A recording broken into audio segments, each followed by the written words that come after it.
రాజకీయ నాయకులు పార్టీలు మారకూడదా? ఖచ్చితంగా మారచ్చు, తప్పేం లేదు. ఇంతకుముందు చంద్రబాబు గారి టైంలో 23 మంది ఎమ్మెల్యేలు వైసీపీ నుంచి పోలేదా? ఆ తర్వాత వైసీపీకి టీడీపీ నుంచి 4 రాలేదా? జనసేన నుంచి 1 రాలేదా? అదే సందర్భంలో ఏదైతే కొంతమంది తెలుగుదేశం నాయకులు ఇటు వచ్చి కూర్చోలేదా? కాకపోతే వైసీపీ నుంచి పోయేవాళ్ళు ఎక్కువ, వైసీపీకి వచ్చేవాళ్ళు తక్కువ. ఎందుకంటే అతను ఎంకరేజ్ చేయలేదు ఆ రోజు. అది పక్కన పెడితే వెళ్ళిపోయేటటువంటి వాళ్ళు ఇప్పుడు జగన్ అట్ట అంటోడు ఇట్ట అంటోడు, వెరీ గుడ్, తప్పులేదు. మరి ఇంతకుముందు జగన్ ఎందుకు మెయింటైన్ చేశారు? జగన్ కింద ఎందుకు పనిచేశారు? ఎందుకు ప్రజాప్రతినిధులుగా ఉన్నారు? నిజంగా అతను తేడా చేశాడు. రఘురామకృష్ణరాజు ఒక్క మగాడు 6 నెలలు తిరగకుండానే వ్యతిరేకత బిగిన్ చేశాడు. 6 నెలల నుంచినే అటాకింగ్ బిగిన్ చేశాడు. 6 నెలల నుంచి తిట్టిందిరి తిట్టకుండా తిట్టాడు. కేసులే పెట్టించుకున్నాడు, అరెస్టులు నరకం అనుభవించినా పోరాడాడు. అట్లాంటోడుకి ఆ హక్కు ఉంటుంది.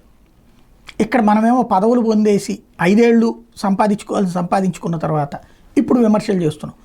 వాళ్ళు ఇప్పుడు ఏదో పార్టీలోకి వస్తే ఆ పార్టీలు గొప్పవి, లేకపోతే వాళ్ళు పార్టీలు మారడం గొప్ప అని చెప్పుకునేటటువంటి స్టేజ్లో పాలిటిక్స్ ఉన్నాయి.